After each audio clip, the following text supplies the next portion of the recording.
Le Queen Mary, ça vous dit sûrement quelque chose. C'est l'un des fleurons de la compagnie maritime Cunard, la dernière à relier l'Europe aux États-Unis. Et pour réaliser ces affiches, l'entreprise britannique a choisi un Neuchâtelois, un passionné de bateaux. Son portrait est signé Gilles de Disbar.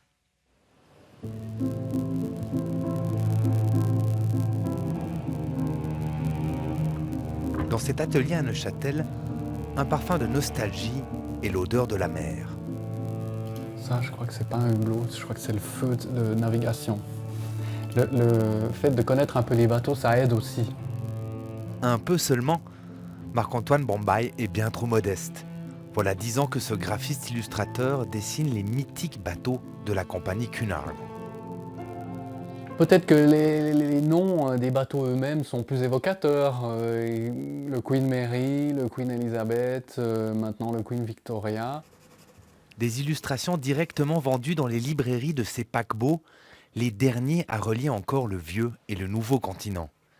Et dire que c'est à 12 ans qu'il réalisait son premier croquis de navire, toute une histoire. J'aime le rêve qu'inspire l'affiche. C'est un peu comme quand on était petit, on nous recevait une petite voiture.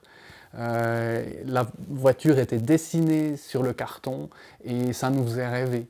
On disait « Ah, je veux celle-là, j'aimerais celle-ci » et puis après on l'ouvrait et il y avait la vraie qui était dedans, mais on l'avait imaginée d'abord. Ce rêve-là, Marc-Antoine l'a réalisé.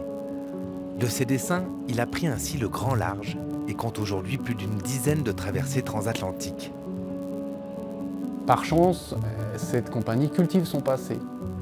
Donc elle est très à la pointe du progrès, mais elle plonge ses racines dans sa tradition. Pas étonnant donc de le retrouver sur un des plus vieux bateaux à vapeur en Suisse, pour lequel il a d'ailleurs aussi travaillé. On vient sur le Neuchâtel, bon, pour la beauté du paysage, ça c'est sûr, mais aussi un peu à cause du bateau lui-même. Donc le bateau est une destination au moins aussi intéressante que l'environnement. Du dessin bien sûr, mais aussi de la photo ou du récit. Bref, de toutes ces expériences sur paquebot et même en cargo, Marc-Antoine en tire un livre.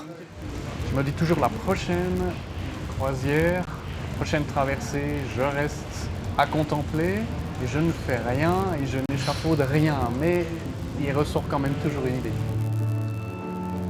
C'est bien sa bouée à Marc-Antoine, se laisser guider par l'air marin.